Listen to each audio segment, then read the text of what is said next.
apa kabar? Pada kesempatan kali ini kita akan belajar tentang statistika, yaitu sebuah cabang ilmu matematika yang mempelajari tentang pengumpulan data, penyajian data, dan penganalisaan serta menarik kesimpulan dari sebuah data ya. Nanti ada data itu adalah keterangan yang dijaring dalam bentuk angka atau lambang dari pengamatan seseorang. Nanti datanya kita akan masukkan ke dalam tabel ya. Yang kedua, datanya itu nanti kita buat diagram batang ya. Nah, ini adalah fungsinya supaya kita mudah dalam membaca atau menyimpulkan datanya. Nah, baik. Misalkan di sini saya mempunyai sebuah data. Ini ada data nilai ulangan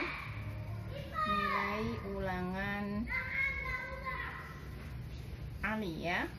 Ada data nilai ulangan Ani.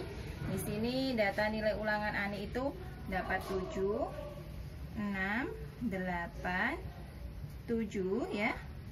Kemudian 7 lagi, kemudian dapat 9, dapat 6, dapat 8, dapat 8. Ada 1, 2, 3, 4, 5, 6, 7, 8, 9 ya. 1, 2, 3, 4. Satu lagi ya. Ada nilainya adalah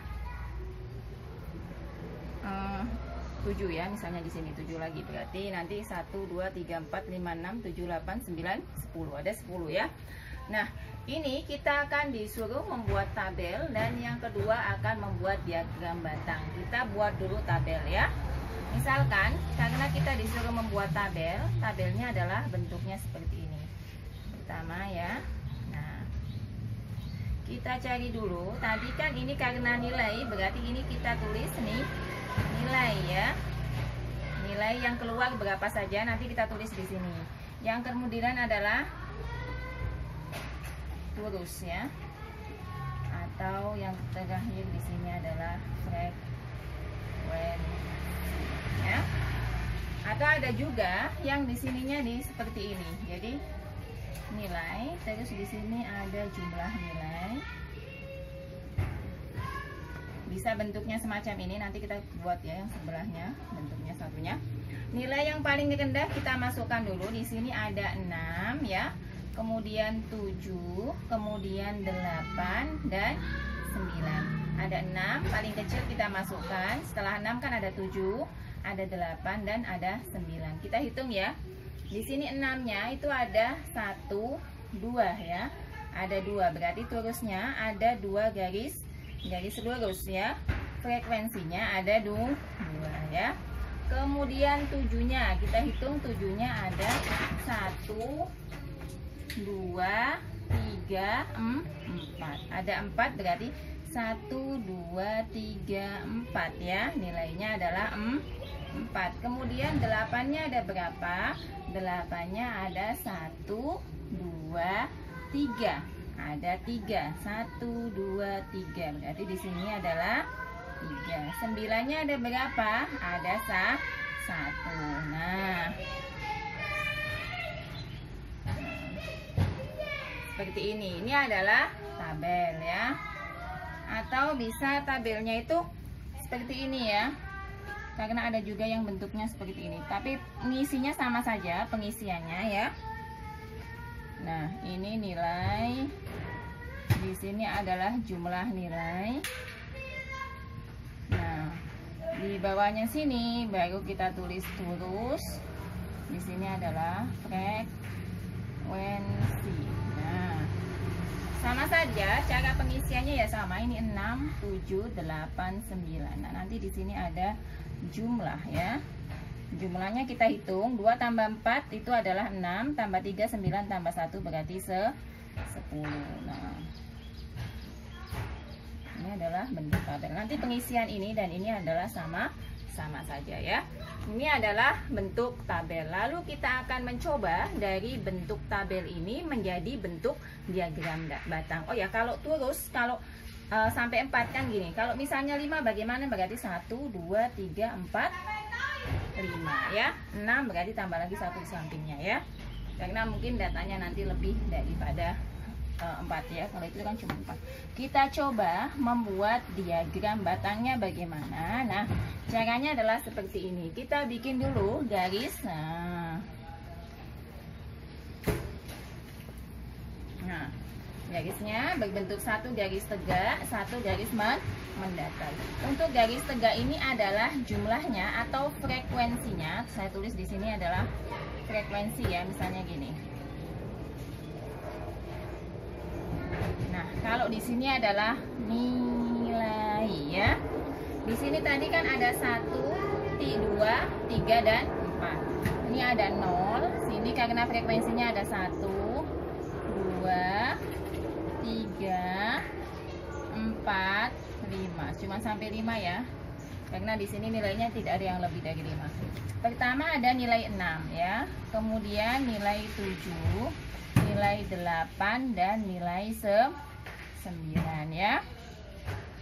Nilai 6. Nilai 6-nya tadi ada 2, berarti naik ke sini. Lurus ke sini ya. Nah. Kemudian nilai 7. Nilai 7-nya ada 4 ya. Berarti sampai ke 4. Kemudian nilai 8. Nilai 8-nya ada berapa? Ada 3 ya. Berarti kita cari lurusannya dulu. Kemudian yang terakhir nilai 9. 9 itu ada 1 ya. Nah, ini adalah bentuk daripada diagram batang ya.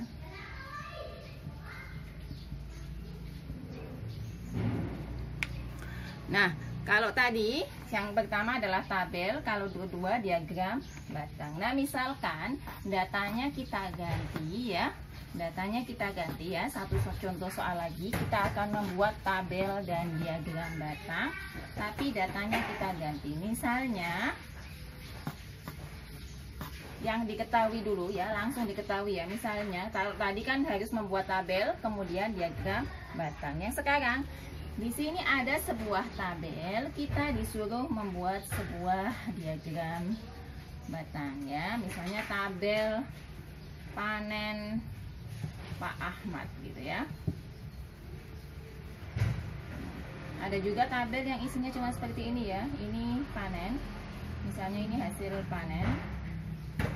Panennya. Nah, ini hasilnya. Hasilnya dalam bentuk ton misalnya gitu. Nah, Pak Ahmad ini seorang petani, dia menanam jagung, mendapatkan 200 ton misalnya gitu ya. Padi 100 ton. Kemudian ada lagi kelapa. Kelapa ada misalnya 300 ya. Kemudian ada singkong. Singkong ada 500 ya. Nah, kalau bentuknya seperti ini, kita disuruh membuat tabel hasil panen, maka langsung saja ya. Berarti bentuknya garis tegak, garis mendatar ya. Untuk panennya kita tulis di sini ya, panen. Nah, untuk jumlahnya kita tulis di sini. Ini kan hasilnya ya.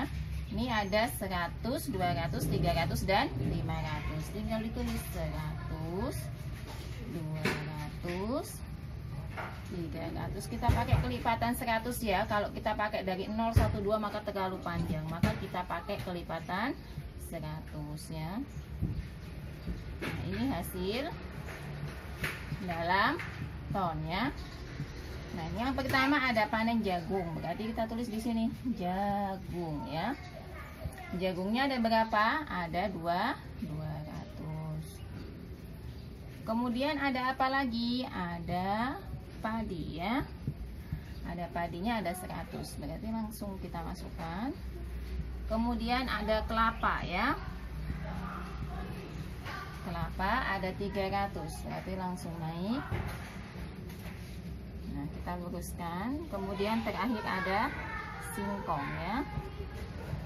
Singkongnya di situ ada 500. Berarti dia paling tinggi. Kalau sudah terlihat seperti ini kan memudahkan kita dalam melihat atau membaca tabel. Kita lihat ya.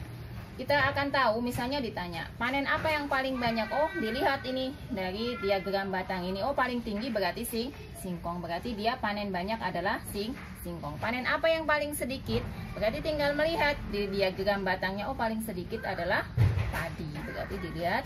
Karena kenapa padi? Karena hasilnya cuma 100, beda dengan yang lain lebih tinggi. Jadi untuk angka yang di sini bisa menggunakan 1, 2, 3 seterusnya, atau dilihat jumlahnya bisa menggunakan kelipatan angka tertentu.